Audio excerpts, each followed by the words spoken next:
నిన్ను అత్యధికముగా అభివృద్ధి పొందించెదను. ఆమేన్.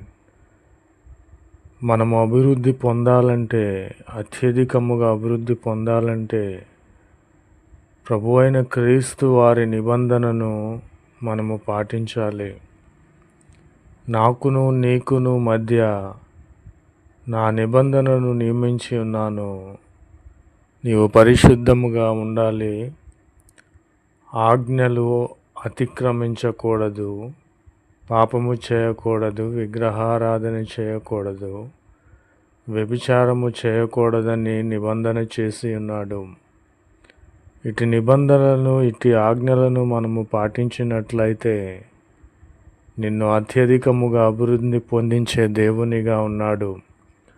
ప్రభునామమునకు స్తోత్రములు కలుగునుగాక. నేను సర్వశక్తి గల దేవుడను.